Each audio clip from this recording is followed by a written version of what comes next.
ये के लिए अभी लाने की क्या जरूरत थी? सारे जो विपक्ष के नेता हैं सब कह रहे हैं कि ये ठीक चुनाव के पहले नोटिफिकेशन लेके आए हैं। पहली बात तो सीए की जरूरत क्या थी और इसकी नोटिफिकेशन चुनाव के 2 या 3 महीने पहले? देखिए, मैं पहले टाइमिंग की बात करता हूं जी।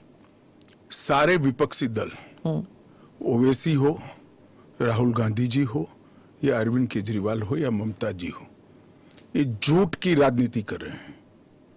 इसलिए टाइमिंग का महत्व नहीं है। भारतीय जनता पार्टी ने 2019 में अपने घोषणा पत्र में कहा है कि हम सीएए लेकर आएंगे और पाकिस्तान, अफगानिस्तान और बांग्लादेश के जो शरणार्थी है उनको नागरिकता देंगे। तो भारतीय जनता पार्टी का एजेंडा बहुत स्पष्ट है और वो एजेंडे के आधार पर हमें बहुमत मिला है। 2019 में ही ये बिल संसद के दोनों सदनों ने पार कर दिया। उसके बाद कोविड के कारण थोड़ा लेट हुआ। अब टाइमिंग का क्या महत्व है? सरकार ने अपनी विल चुने जाने से पहले अभिव्यक्त कर दी है। चुनने के बाद फर्स्ट प्रायोरिटी में पहले ही साल में दोनों सदनों से इस कानून को मान्यता मिल गई है। रूल्स फॉर्मेलिटी है। अब टाइमिंग का या पॉलिटिकल गेन या लॉस का सवाल नहीं है। अब विपक्ष तुष्टीकरण की राजनीति कर कर, एपीसमेंट की पॉलिटिक्स कर कर वोट बैंक को कंसोलिडेट करना चाहता है। मैं उनको विनती करना चाहता हूं कि आप एक्सपोज हो चुके हो, ये मत करिए। पूरे देश की जनता जानती है कि सीएए इस देश का कानून है और ये 4 साल में मैं कम से कम 41 बार बोला हूं कि ये होगा, चुनाव के पहले होगा। अब क्या मतलब है टाइमिंग का सवाल करने का? तो इतने साल तो हुआ नहीं ना, 2019 के बाद अब हुआ है। स्मिता जी, मुझे एक बात बताइए, wheel of legislator, wheel of government bill से प्रकट होता है या रूल से प्रकट होता है? ऑब्वियसली बिल से। रूल व्यवस्था करता है, जो करने में पहले कोविड के कारण और बाकी सारे पॉलिटिकल इश्यूज के कारण लेट हुआ। मगर कब से नागरिकता मिलेगी? तो 2014 के पहले से। वो थंब रूल वहीं का वहीं है। आज क्या फर्क पड़ गया है बताइए? कोई फर्क नहीं पड़ा है। भारतीय जनता पार्टी को के लिए ये पॉलिटिकल गेन का मुद्दा नहीं है। भारतीय जनता पार्टी के लिए, हमारे नेता नरेंद्र मोदी जी के लिए अफगानिस्तान, पाकिस्तान और बांग्लादेश से आए हुए करोड़ों शरणार्थियों को उनका अधिकार देने का मुद्दा है, उनकी वेदना से मुक्ति दिलाने का मुद्दा है और उनकी 3 पीढ़ी को न्याय देने का मुद्दा है, जो कांग्रेस पार्टी ने कभी नहीं दिया। आप कह रहे हैं करोड़ों लोग यहाँ आएंगे, लेकिन ये पॉलिटिकल नहीं है, मतलब आपको कोई पॉलिटिकल फायदा नहीं होगा। लेकिन जो विपक्ष है वो कहती है कि आप एक नया वोट बैंक बना रहे हैं, बीजेपी एक नया वोट बैंक बना रही है अपने लिए। देखिए, विपक्ष को और कोई काम नहीं। उन्होंने तो सर्जिकल स्ट्राइक और एयर स्ट्राइक को भी बताया कि आपका पॉलिटिकल फायदा है, तो क्या हम टेररिज्म पर कदम न उठाए? इन्होंने 370 को भी बताया कि ये आपके पॉलिटिकल फायदे के लिए कर रहे हैं। हम 1950 से कह रहे हैं कि हम 370 को हटाएंगे। उनका हिस्ट्री है, जो बोलते हैं वो करते नहीं है। मोदी जी का हिस्ट्री है, जो भारतीय जनता पार्टी ने कहा है, नरेंद्र मोदी ने कहा है, वो पत्थर की लकीर है। मोदी की हर गारंटी पूरी होनी है। 2019 में आपने एएनआई को इंटरव्यू में कहा था कि जो हिंसा हुई थी उस वक्त, सीए के कारण जो हिंसा हुई थी उस वक्त, आपने कहा था एक डिसइंफॉर्मेशन कैंपेन है और वो आप दूर नहीं कर पाए उस डिसइंफॉर्मेशन को, मिस इन्फॉर्मेशन, डिसइंफॉर्मेशन जो भी।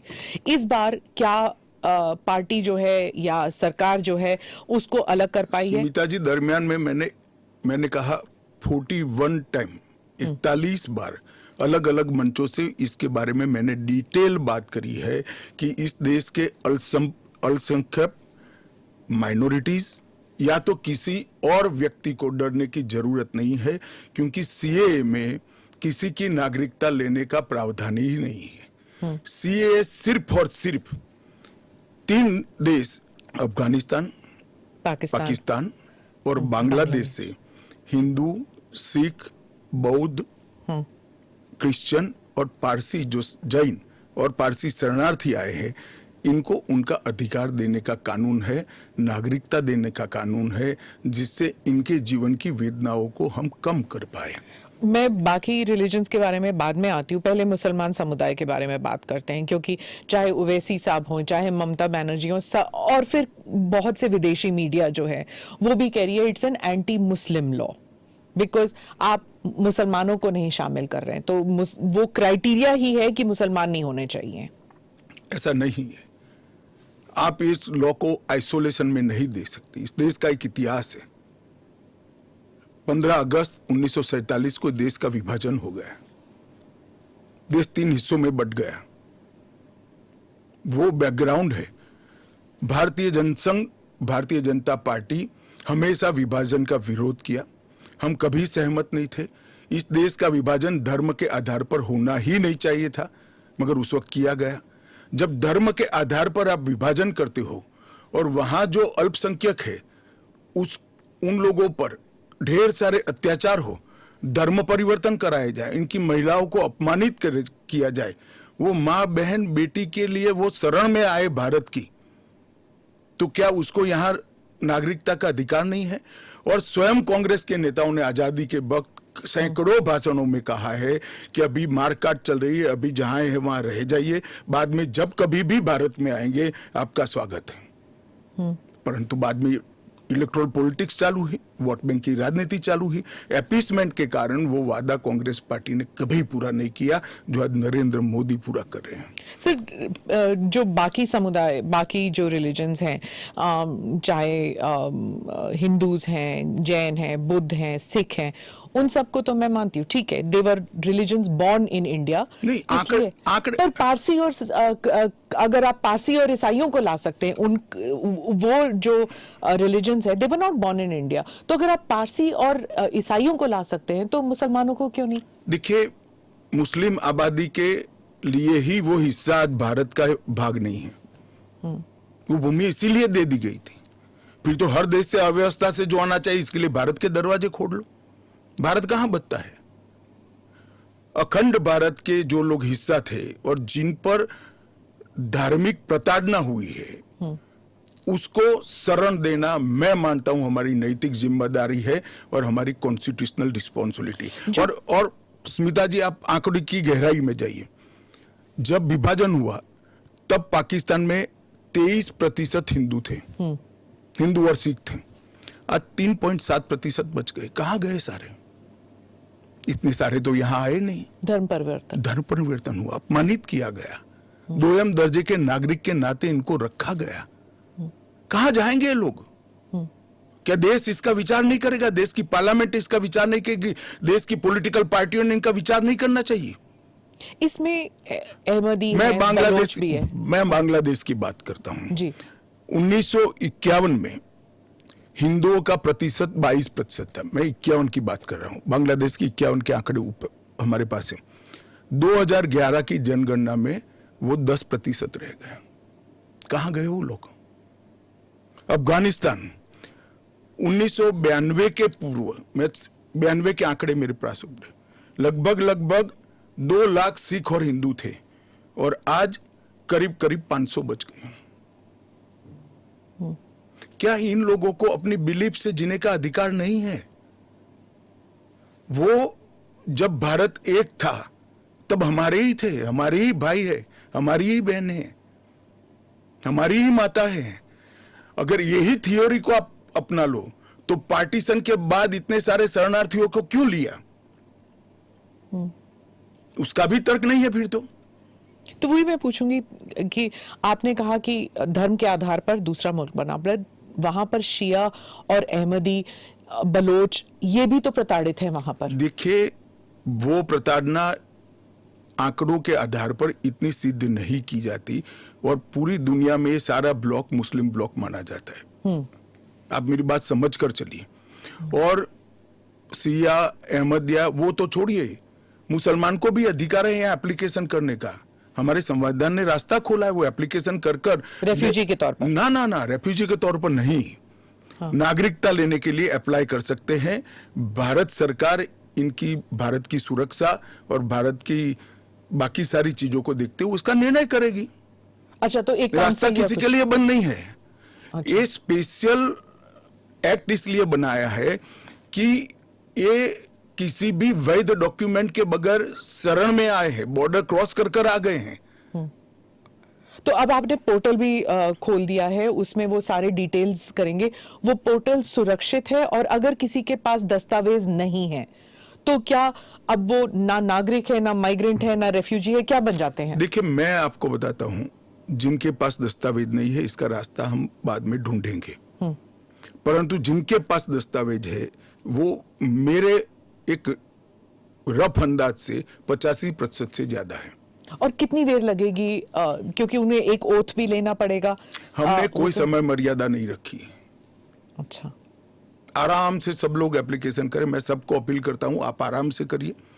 ये एप्लीकेशन देश की सभी भाषाओं में है। आपकी भाषा में आप डाउनलोड कर सकते हो, एप्लीकेशन कर सकते हो, और आपकी समय की अनुकूलता से भारत सरकार आपको इंटरव्यू के लिए बुलाएगी और डॉक्यूमेंट की ऑडिट के लिए बुलाएगी। और वो फेस टू फेस इंटरव्यू होगा या फिर या फेस टू फेस होगा। Face to face? Original document लेकर आना पड़ेगा। और अगर वो सेकंड जनरेशन रेफ्यूजीज है, मतलब अगर उनके बच्चे हो गए हिंदुस्तान में, 15 अगस्त 1947 से लेकर 31 दिसंबर 2014 तक जो भी आए हैं वो और उनके बच्चों का भारत में स्वागत है। ठीक।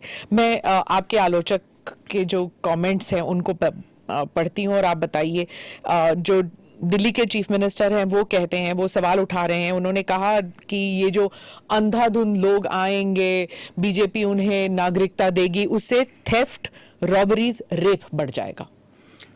दिल्ली के मुख्यमंत्री अपने भ्रष्टाचार के उजागर होने से अपना आपा खो बैठे हैं। उनको मालूम नहीं है कि ये सारे लोग आ चुके हैं, आज भारत में ही रह रहे हैं। सिर्फ इनको अधिकार नहीं मिला है, वो अधिकार देने की बात है। 2014 तक जो आ गए इनको नागरिकता देनी है। और इतनी ही चिंता है तो वो क्यों बांग्लादेशी घुसपैठियों की बात नहीं करते हैं, रोहिंग्यास का विरोध क्यों नहीं करते हैं? क्योंकि वो वोट बैंक की पॉलिटिक्स कर रहे हैं। दिल्ली के चुनाव उनके लिए लोहे के चने चबाने जैसे हैं, इसलिए वोट बैंक की पॉलिटिक्स कर रहे हैं। नौकरी का कहां सवाल है, वो ऑलरेडी यहां है। और बांग्लादेशी नौकरी का अधिकार नहीं मार रहे हैं क्या? रोहिंग्यास नहीं मार रहे हैं? इनके लिए तो आप कभी नहीं बोले भाई। सिर्फ जो हिंदू शरणार्थी आए हैं, जो बौद्ध शरणार्थी आए, जो जैन, पारसी और क्रिश्चियन शरणार्थी, इसी का विरोध कर रहे हैं। वो यही कह रहे हैं कि आप अपने नागरिकों को नौकरी नहीं दे पा रहे हैं, और इनको आप स्मिता जी वो पार्टीशन के बैकग्राउंड को भूल गई हैं। शायद उनको जो निराश्रित आए थे, जो रेफ्यूजीज आए थे, इनके परिवार के साथ एक चाय पीनी चाहिए। अरबों खरबों रुपए की संपत्ति छोड़कर रेफ्यूजी बनकर यहां आए थे, दिल्ली के बाजार में सब्जियों की दुकान लगाई थी। मोदी जी ने विभाजन की विभीषिका का दिन मनाकर उसको हिस्ट्री का हिस्सा बनाया है। इन लोगों के मन में संवेदना नहीं है, वो समझते नहीं है वहां धर्म के आधार पर इनके परिवार की महिलाओं का गौरव छीना जाए, अपमानित किया जाए, क्या करेंगे वो? इनकी वेदना हम भी नहीं सुनेंगे। 50 में आ गए, 60 में आ गए, 70 में आ गए, 80 में आ गए, आज भी नागरिकता नहीं है। बच्चों को अस्पताल में दाखला नहीं मिलता है, ढंग की नौकरी नहीं मिलती है, छुट भैया नौकरी करते हैं, अपने नाम से प्रॉपर्टी नहीं ले सकते हैं, मतदान नहीं कर सकते हैं। क्यों? क्या गुनाह है उनका? विभाजन का फैसला उन्होंने नहीं किया था, कांग्रेस पार्टी ने किया था। और उस वक्त सब ने कहा था कि जो आएंगे उसको हम नागरिकता देंगे। अब अपने वादे से मुकर जाना, मैं मानता हूं कि हमें तो कम से कम मंजूर नहीं है। इनकी संवेदनाओं को भारतीय जनता पार्टी भी महसूस करती है, इस देश के प्रधानमंत्री भी महसूस करते हैं, और हम मानते हैं कि इनकी ये 75 साल की वेदनाओं का अंत कभी न कभी आना चाहिए, और ये चुनाव के पहले आ जाए वो ठीक है। ममता बनर्जी पे आती हूँ। चीफ मिनिस्टर ने कहा है कि बीजेपी जो है ये हिंदू मुसलमान का खेल कर रहे हैं, और उन्होंने ऑडियंस को कहा कि आपकी प्रॉपर्टियां छिन जाएंगी, आपके बच्चों का एजुकेशन खत्म हो जाएगा, आपको डिटेंशन कैंप में भेज दिया जाएगा, और डिटेंशन कैंप ऑलरेडी हैं। तो ये सीए के जरिए 15 से लेके 20 लाख लोगों की सिटीजनशिप छीन ली जाएगी। देखिए, मैं ममता जी को करबद्ध निवेदन आपके इस कार्यक्रम के माध्यम से करना चाहता हूं। पॉलिटिक्स करने के हजारों मंच है। प्लीज बांग्लादेश से आए हुए बंगाली हिंदुओं का हित मत करिए। आप खुद बंगाली हैं। बांग्लादेश से जो बंगाली हिंदू आए हैं, इनको नागरिकता देने के लिए एक कानून है। ममता जी को मैं खुली चुनौती देता हूं, इस कानून की धारा में से किसी की नागरिकता छीनने की एक धारा वो बता दे सार्वजनिक रूप से। वो खौफ पैदा कर रही है, हिंदू और मुसलमानों के बीच में विखवाद कराना चाहती है, अपनी वोट बैंक का कंसोलिडेशन करना चाहती है। ममता जी, इसको मत रोकिए। करने जैसा काम है, घुसपैठ रोकिए। नहीं रोक रही है वो नहीं कर रही, आप हमें कोऑपरेट नहीं कर रही। आसाम में कंप्लीट घुसपैठ रोक गया क्योंकि वहां भारतीय जनता पार्टी का शासन है। किस तादाद तक घुसपैठ हुआ है और कब से हो रहा है? देखिए, इसके अधिकृत आंकड़े जब तक कोऑपरेट न करे, ढूंढना बहुत दिक्कत होती है, क्योंकि कलेक्टर के हाथ में पूरा मशीनरी। और डिटेंशन कैंप की बात, अगर वो दिन दूर नहीं है जी, वो दिन दूर नहीं है कि वहां पर भी भारतीय जनता पार्टी की सरकार आएगी और हम इसको कड़ाई से रोकेंगे। इसीलिए तो आपको चाणक्य कहते हैं पॉलिटिक्स। नहीं, मैं मानता हूं कि अगर इसी प्रकार की पॉलिटिक्स आप करेंगे, इतने महत्वपूर्ण राष्ट्रीय सुरक्षा के मुद्दे के साथ अपीसमेंट की पॉलिटिक्स कर घुसपैठ होने देंगे, जो शरणार्थी आए हैं उनको नागरिकता देने का विरोध करेंगे, तो जनता आपके साथ नहीं रहेगी। ममता जी को शरणार्थी और घुसपैठिए दो शब्द के बीच का अंतर ही मालूम नहीं है। मालूम नहीं है या जान के नहीं कर रही? अब मैं तो जो बोलती है वो सच मानता हूं, इसलिए कह रहा हूं मालूम नहीं है। डिटेंशन कैंप के बारे में बताइए, इसके बारे में बहुत गलतफहमी आ रही है। ऐसा है, आप स्मिता जी इतनी जागरूक पत्रकार है, देश की जानी मानी पत्रकार है, आप भी स्वयं एक बार सीएए को पढ़ लेती, इसके रूल्स को पढ़ लेती, तो मालूम पड़ता इसमें डिटेंशन कोई कैंप की प्रोविजन ही नहीं। जो इलीगल माइग्रेंट्स हैं, अगर उनके पास कोई दस्तावेज नहीं है, उन्हें वापस अपने देश भेजने से पहले उन्हें डिटेंशन कैंप में रखा जाता है। ये आपने डिटेंशन एरिया में, जेल में नहीं डाल सकते, ये आपने 2019 में मुझे समझाया था एक इंटरव्यू में। सीएए में डिटेंशन कैंप नहीं है। इसी को लेकर मैं सवाल पूछ रही हूं कि अगर सीएए के तहत वो लोग नहीं आते तो वो कहां जाएंगे, क्या होगा उनका? नहीं, उनकी व्यवस्था होगी ना। 100 लोगों का प्रॉब्लम है तो उसमें से 85 का तो अभी क्लियर हो रहा है, बाकी का आगे सोचेंगे। तो कितने लोग होंगे आपके हिसाब से? लाखों में, करोड़ों में, हजारों में, कैसे, कितने लोग हैं? देखिए, ढेर सारे लोग हैं, इसकी कोई गिनती नहीं है। वो जब एप्लीकेशन आएगी, और बहुत सारे लोग, ये जो मिस कैंपेन चल रहा है, अपप्रचार चल रहा है, इसके कारण शायद एप्लीकेशन करते हुए भी डरेंगे। मैं सबको आश्वस्त करना चाहता हूं, आप यहां पर अप्लाई कर दीजिए। नरेंद्र मोदी गवर्नमेंट पर भरोसा रखिए, आपको रिट्रोस्पेक्टिव इफेक्ट से सिटीजनशिप दी जाएगी। आपका अवैध तरीके से भारत में आना, इस शरणार्थी के रूप में आपको स्वीकृति ये कानून दे रहा है। इसका कोई क्रिमिनल केस आप पर होगा नहीं, और आपकी भारत में की हुई सारी एक्टिविटी को भी वैधता प्रदान की जाएगी। तो किसी को डरने की जरूरत नहीं है। उनके पास एक्स्ट्रा राइट्स होंगे या इक्वल राइट्स होंगे या कम राइट्स होंगे? इक्वल राइट होंगे, वो भारत के नागरिक माने जाएंगे। मेरा और आपके जितना ही अधिकार उनका होगा। एक और बात थी, वो एक तो गलतफहमी, अप्रचार कहिए या जो भी है, या कंफ्यूजन ही कहिए, कि असम में सीएए लागू होगा या नहीं होगा, और एनआरसी और सीएए ये इनका क्रॉसिंग है कि नहीं, इंटर देखिए, असम में जो एनआरसी की ऑर्डर हुए वो सुप्रीम कोर्ट ऑफ इंडिया की, इसका सीएए से कोई लेन देन नहीं है। आसाम नहीं, देश के हर हिस्से में सीएए लागू होगा। सिर्फ नॉर्थ ईस्ट के राज्य जहां पर 2 प्रकार के विशेषाधिकार उनको दिए गए हैं, वो विशेषाधिकार के तहत जो राज्य आते हैं उनको ही सीएए नहीं होगा। एक इनर लाइन परमिट का प्रोविजन है, और संविधान की 6ठी अनुसूची में शामिल जनजातीय क्षेत्र हैं। हाँ, वो जो सिक्स शेड्यूल Sixth जो schedule। सिक्स शेड्यूल में वो असम के कुछ जम्मू कश्मीर के कुछ इलाके, राजस्थान के कुछ इलाके, नहीं। हिमाचल के कुछ इलाके आते हैं उसमें। वहां नहीं लागू होगा, बाकी सब जगह लागू हो जाएगा। पर लोग नहीं जानते ना, क्योंकि कुछ साल वो यहाँ हैं, कुछ साल, और जो ट्राइबल इलाके हैं उनका जो कॉम्पोजिशन है वो बदलेगा नहीं सीए की वजह से। जरा भी नहीं बदलेगा। हाँ। ट्राइबल कॉम्पोजिशन और उनके अधिकार को हम जरा भी डाइल्यूट नहीं कर रहे हैं। हाँ। हमने एक्ट में ही प्रोविजन कर दिया है कि जहां पर भी इनर लाइन परमिट है और जहां संविधान की 6ठी सूची में जो क्षेत्र शामिल किए गए हैं, इन पर वहां पर सीएए नहीं लागू होगा और वहां के एड्रेस वाला एप्लीकेशन भी ऐप में अपलोड ही नहीं होता है। तो लागू होने का सवाल ही नहीं आता है। और एक्ट में ही प्रोविजन है, मगर हमने एप्लीकेशन में भी वो एरिया को एक्सक्लूड कर दिया है। कोई अप्लाई करेगा भी वो वहां से तो नहीं, ऐप ही नहीं खुलेगा। पर वो कहीं और जाके अप्लाई कर सकता है तो ना? वो भारत के नागरिक तो बन ही सकते हैं। हाँ, अच्छा, ओके। वो संविधान की 6ठी अनुसूची में सुरक्षित क्षेत्रों के नागरिक नहीं बन सकते। इनर लाइन परमिट से सुरक्षित क्षेत्रों के नागरिक नहीं बन सकते। वो भारत के नागरिक बन ही सकते हैं। आपने कहा हर जगह लागू होगा। केरल, तमिलनाडु, पश्चिम बंगाल, इन तीनों राज्यों ने कहा है कि हम यहाँ पर लागू नहीं होने देंगे। क्या उनके पास ये अधिकार है कि वो लागू नहीं करने देंगे?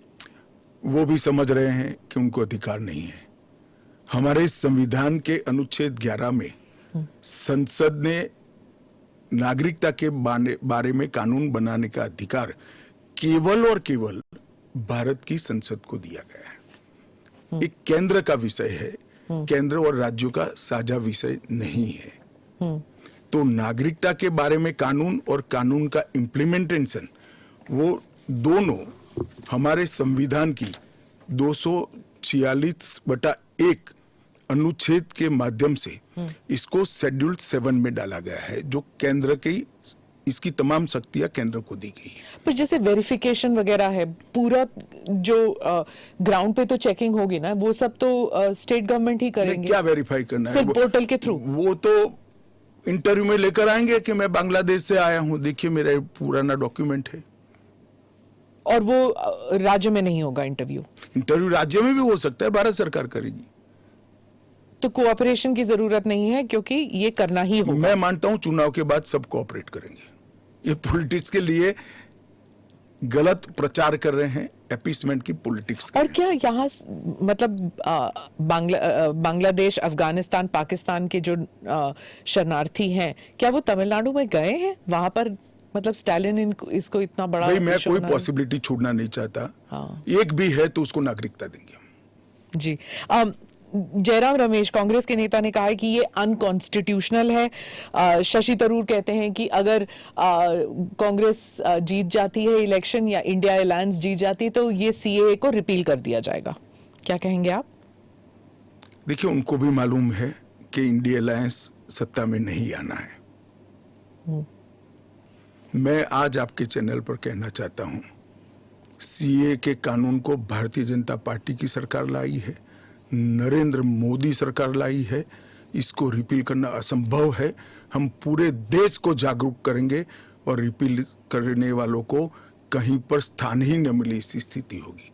और जहां तक असंवैधानिक होने का सवाल है, वो आर्टिकल अनुच्छेद 14 का हवाला देते हैं।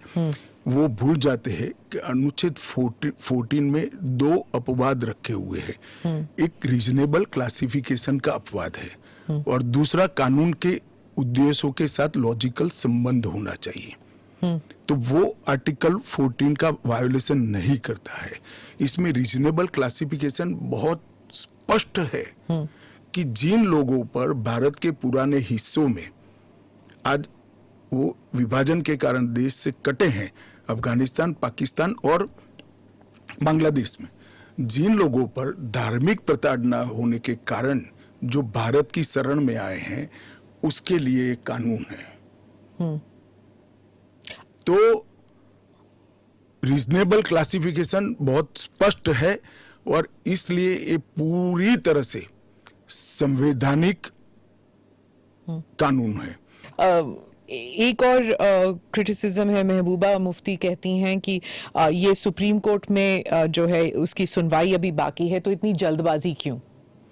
देखिए, हर कानून को कोई सुप्रीम कोर्ट में स्टे करेगा तो कानून का इम्प्लीमेंटेशन नहीं होगा। सुप्रीम कोर्ट के सामने न्याय मांगने के लिए जाना और सुप्रीम कोर्ट ने स्टे देना दो अलग बात है। इस कानून पर सुप्रीम कोर्ट का कोई स्टे नहीं है। 4 साल से लोग गए हैं, अभी लंबित है, मगर सुप्रीम कोर्ट ने इसके इम्प्लीमेंटेशन पर कुछ स्टे नहीं दिया है। मैं महबूबा जी को पूछना चाहता हूं, 370 पर 1951 में ही सुप्रीम कोर्ट में अर्जी हो गई थी, फिर क्यों इतने समय तक आप एंजॉय किए भाई? आप बताएंगे देश की जनता को? जब आपके पक्ष की बात होती है तब नैतिकता के पैरामीटर्स बदल जाते हैं। ऐसे नहीं होता है। देश का एक संविधान है, परंपराएं हैं, अदालतों की परिपाटी है, इसके हिसाब से देश चलता है। वो संविधान के बारे में बात करें तो यूबीटी जो ग्रुप है शिवसेना की, वो कहते हैं कि आपकी विफलताओं को छुपाने के लिए मेरा उद्धव जी से रिक्वेस्ट है कि कानून चाहिए या न चाहिए वो स्पष्ट करो पहले। क्या उद्धव जी बोल सकते हैं कि कानून नहीं आना चाहिए? मैं आज उनका आह्वान करता हूं, देश की जनता के सामने, महाराष्ट्र की जनता के सामने स्पष्ट करें कि सीएए नहीं होना चाहिए। हिंदू शरणार्थियों को, बौद्ध शरणार्थियों को, जैन, बौद्ध और क्रिश्चियन शरणार्थियों को नागरिकता नहीं मिलनी चाहिए। एक बार उद्धव जी स्पष्ट करे जरा। आपका इशारा आई वॉस आप कर रहे हो, टाइमिंग का सवाल दिख, तत्व का क्यों चर्चा नहीं करते हो? आपका इशारा बाल ठाकरे की तरफ। नहीं, मेरा तो उनकी ओर है। बाल ठाकरे साहब तो अब रहे नहीं, वो स्पष्ट करे। क्योंकि वो पहले बोलते थे जो नहीं, पार्लियामेंट में भी बोले हैं। अब उनको अल्पसंख्यकों के वोट चाहिए, एपीसमेंट की पॉलिटिक्स इसलिए आज उद्धव ठाकरे कर रहे हैं, हम नहीं कर रहे। हमारा डे 1 से स्पष्ट स्टैंड है कि भारत के कटे हुए हिस्से से जो शरणार्थी आए हैं, ये 3 देशों से धार्मिक प्रताड़ना के कारण आए हैं। वहां के जो अल्पसंख्यक आए हैं उनको इस देश को नागरिकता देनी चाहिए। ओवैसी साहब पे आ जाती हूँ, जो आपके हमेशा ही स्पीक्स अगेंस्ट यू, तो उनके बारे में वो खुलकर ही कह रहे हैं कि ये एंटी मुस्लिम है। क्या तर्क है आपका? एंटी मुस्लिम कैसे है? कि आप सिर्फ मुसलमानों को एक उसको आपने क्राइटेरिया बना दिया, ये मैं वो कह रहे हैं। क्राइटेरिया ये बना है कि जिस पर धार्मिक प्रताड़ना होती है इसको देंगे, और अगर वो मुसलमान, और भारत के पुराने हिस्से से मुसलमानों पर इसलिए धार्मिक प्रताड़ना नहीं हो सकती कि तीनों देश घोषित इस्लामी स्टेट है। कौन करेगा धार्मिक प्रताड़ना? कौन करेगा इस्लाम के अनुयायियों के साथ? ये तीनों देश घोषित इस्लामिक स्टेट इनके नाम के अंदर है, इनके संविधान में है। पर मैं फिर से वही पूछूंगी कि अगर आप ईसाइयों को दे सकते हैं, अगर आप पारसीज को दे सकते हैं जो इस्लामिक नहीं है, और अगर उन पर हो रहा है, तो फिर आप why can't you give it मुसलमानों को क्यों नहीं? देखिए, ऐसे तो फिर दुनिया भर से देश में जो आए सबको नागरिकता दे। तो अमेरिका तो करता है ना, सबको ले हम भी लेता है। करते हैं, अप्लाई करें। वो घुस कर नहीं आ सकते। उनको ऑफिशियल एयरपोर्ट से, ऑफिशियल पोर्ट से, ऑफिशियल लैंड पोर्ट से आने की परमिशन ही नहीं है, इसलिए बेचारे घुस कर आते हैं, शरण में आते हैं। अमित भाई, वो आपका एक वो इंटरव्यू बार बार लूप पे चल रहा है हर जगह कि क्रोनोलॉजी समझिए, सीए के बाद एनआरसी आएगा। देखिए, ऐसा है स्मिता जी, सीए का कानून अभी चर्चा पर है। 1, इसमें एनआरसी का कोई प्रोविजन नहीं है।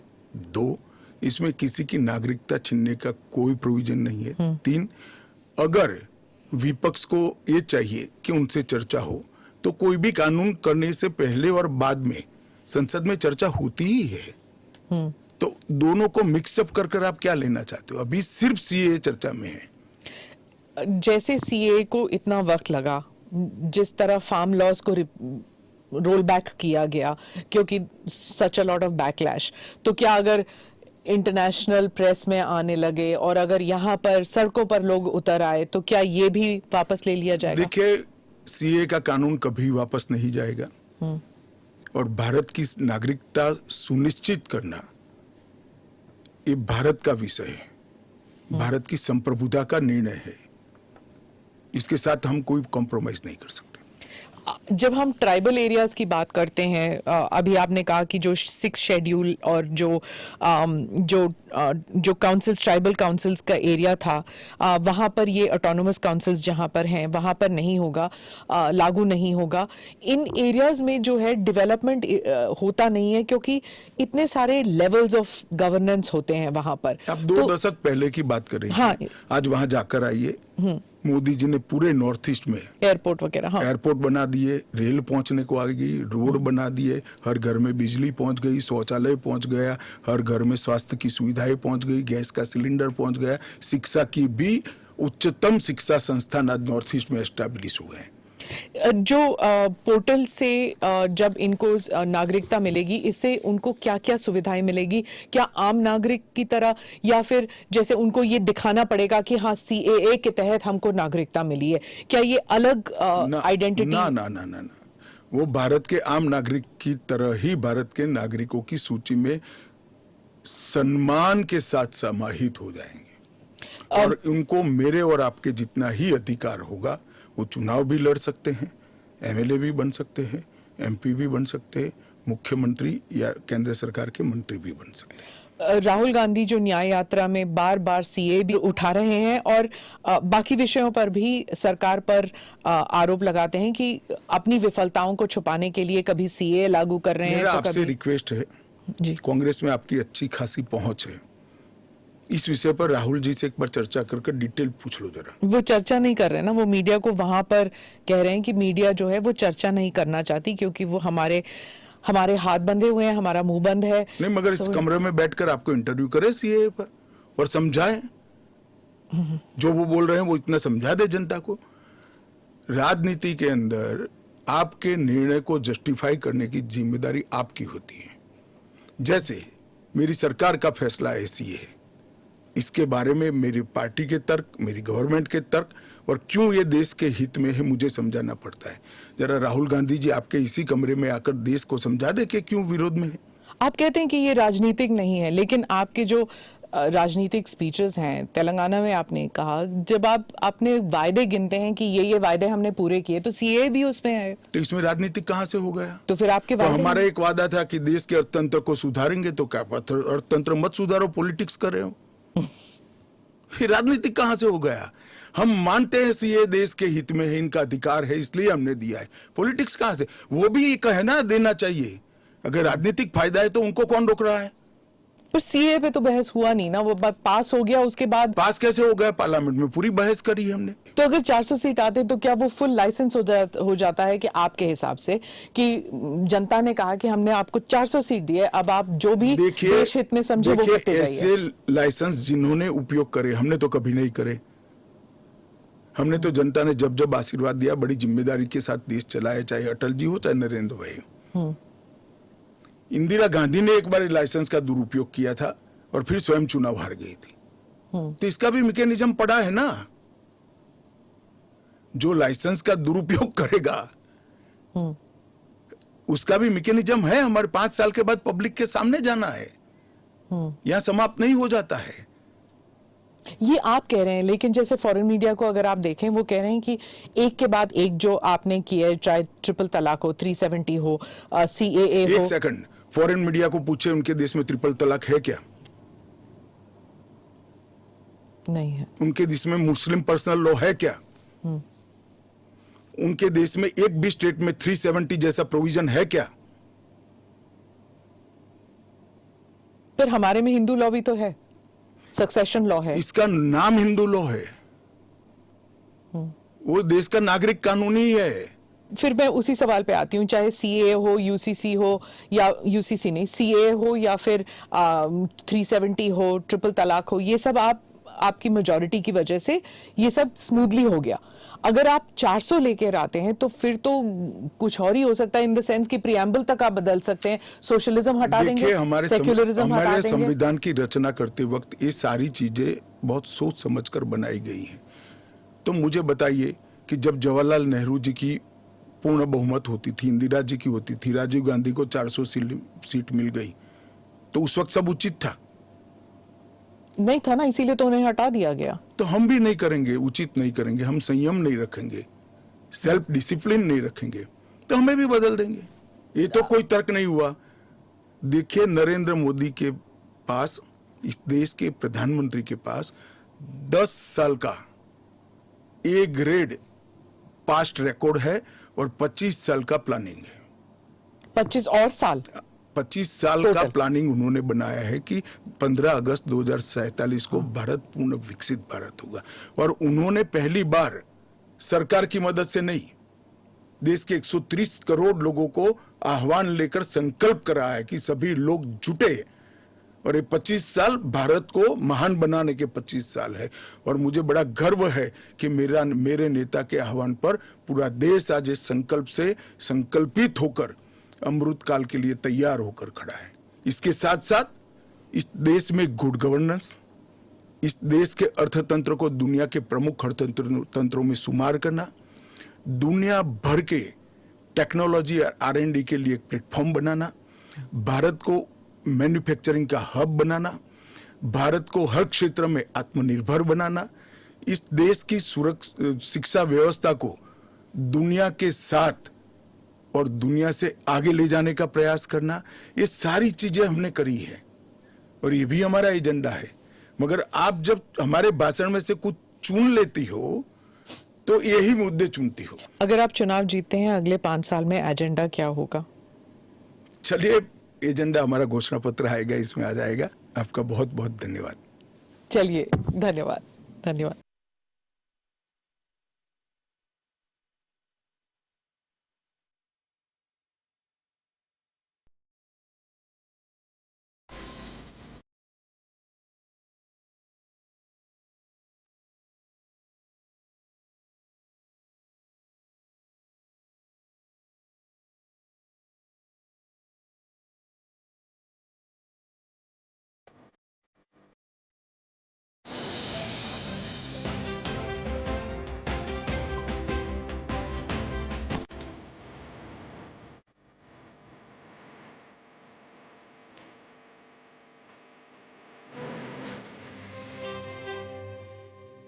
और देखिए, तमाम बातें गृह मंत्री अमित शाह के द्वारा कही गई। CAA को लेकर के उन्होंने कई चीजें कही और कहा कि पाकिस्तान के हिंदू कहां जाएंगे, ये सवाल उन्होंने किया।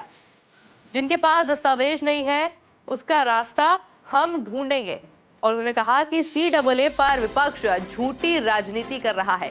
CAA नागरिकता देने वाला कानून है, ना कि छीनने वाला। हमारे देश में भारतीय नागरिकता सुनिश्चित करना हमारी जिम्मेदारी है और हम इस पर कभी समझौता नहीं करेंगे। घोषणा पत्र में CAA का वादा हमारे द्वारा किया गया था।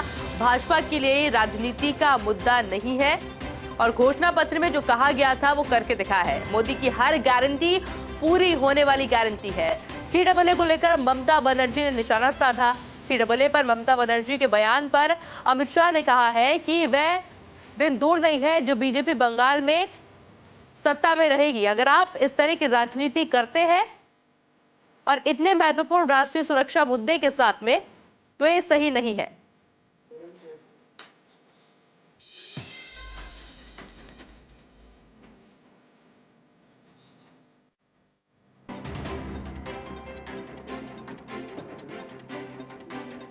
और इसके अलावा देखिए, कई बातें गृह मंत्री अमित शाह के द्वारा कही गई है।